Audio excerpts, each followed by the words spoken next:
Hi, welcome to Climbing Daily, where today we're talking about two first ascents from a leading American alpinist.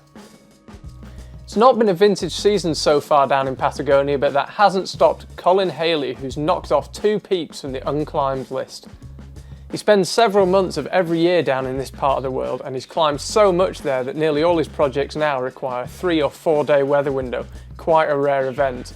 Colin commented, "So, when there's a 24-hour window of semi-good weather, should I head to something which I've already climbed like 9 times? Or should I head to peaks I've never climbed on, which are wild and largely unexplored?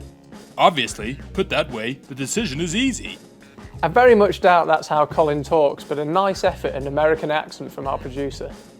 First up was Aguja Volonqui, which he climbed with his girlfriend. It had previously been attempted in 1976 by Britons Carrington and Rouse, and they only stopped a body length below the summit due to an unstable mushroom, but this is the first proper ascent of the peak.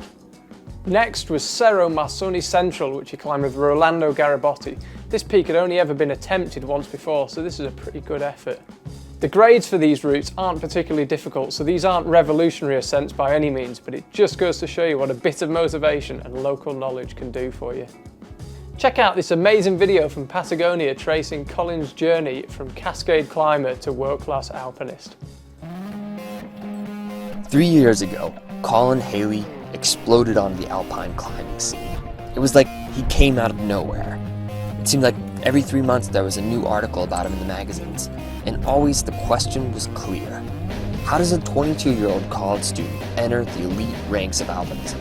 I mean, it seemed like 1 week this guy was turning in the term paper, and the next week sending Cerro Torre. Was his risk tolerance off the charts? Maybe he was just lucky.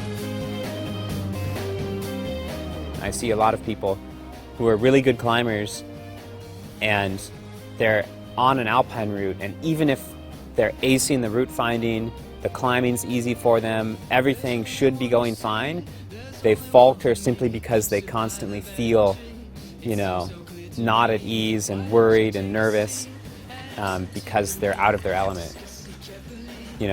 Easy routes, hard routes, whatever, I feel at ease in the mountain. When climbing in a super alpine environment, under the most extreme conditions, I trust Patagonia clothing to keep me warm and dry.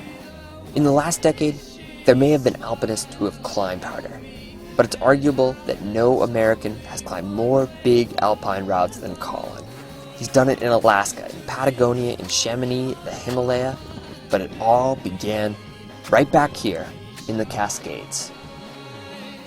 Colin's only a young guy, but he's already one of the best alpinists in the world. We're going to be talking to him in the spring, and we will be asking for your questions a bit nearer the time. See you next week when we will have a report from the Candlestick Ice Climbing Festival. With the protection pre-placed, it's like an 8B sport route with a 7C or 7C plus boulder bottom at the top.